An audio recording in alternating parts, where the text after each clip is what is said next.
We begin with breaking news out of Norfolk. Chopper 10 takes you above the scene of an officer-involved shooting in Ghent. We have been following the story since it unfolded at 2:35 this afternoon. This happened at Colonial Street and 21st. We have a team of reporters on the ground, and we'll start things off with Jason Marks.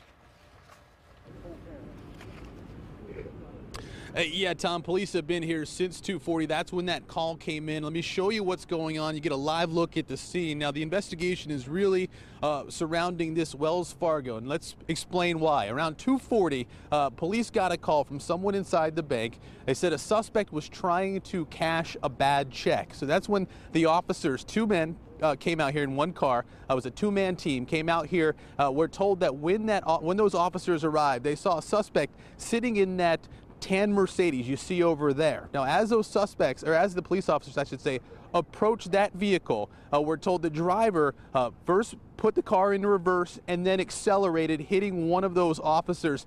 That's when gunfire erupted in this parking lot. We're told the driver of that Mercedes who was in that seat has died here at the scene. Now, one officer went to the hospital. At first, we got reports that that officer was shot.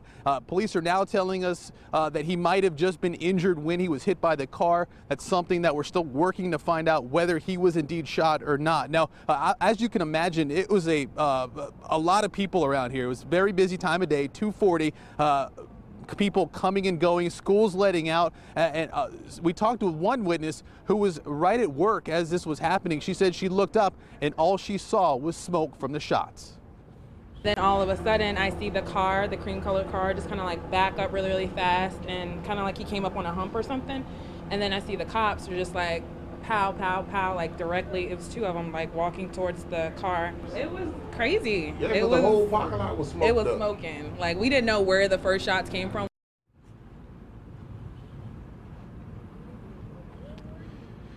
Now, the person who was shot by police is still inside that vehicle, so we don't want to zoom into it, but we were able to get some video of the windshield of that car. If we can show you that now, and you can see all the bullet holes. I think I counted 11 holes that were in the windshield of that car. So obviously a lot of gunfire at that time. Now, we're still trying to piece together whether the suspect who was in that car fired at police or whether it was just police who fired at the suspect. That's all part of this investigation. Now, we are also told that a woman was arrested here at the scene. We're told that the woman and the man who was in the car, they were working together. They were both suspects in this case. Police tell us they're not looking for any suspects, but as you can imagine, a lot to go through here, a lot to try to figure out, and we have many, many questions that we're trying to work out here on the scene. But for now, that's the latest. Now back to you guys. Let's turn now to Lauren Compton, one of the first reporters on the scene. Lauren talked to people who were in that area when the chaos started. So how did they describe it to you, Lauren? Well, Nicole, you have to imagine this is really scary for people who are here hearing gunshots and then seeing this whole thing unfold. And also, it's really affecting traffic in this area. I want to show you what this very large scene is doing here. This is West 21st Street and Colonial Avenue. It's blocked off at the BB&T and Wells Fargo Bank. Police are diverting traffic. It's pretty much a whole city block is blocked off. So if you don't have to come in this area, I would strongly encourage you to find another way, because you're not going to be able to get much further past this area because of this crime scene. And in fact, as Jason was mentioning, this happened in the heat of the afternoon. So a lot of people were out here, and a lot of people saw that exchange between the police officer and the suspect. And then that's the sound that we have right here. I saw the two police officers approaching up. Next thing you know, behind the cars, because it obscured the view a little bit. All of a sudden, they just started ripping open. Both of them unloaded their magazines in like tandem.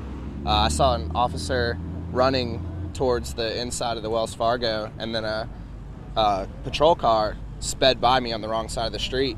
And I was like, okay, that's kind of weird. And then next thing I know, probably like 4 or 5 seconds later, there's at least 7 gunshots in rapid succession. And then I could just instantly smell the gun smoke.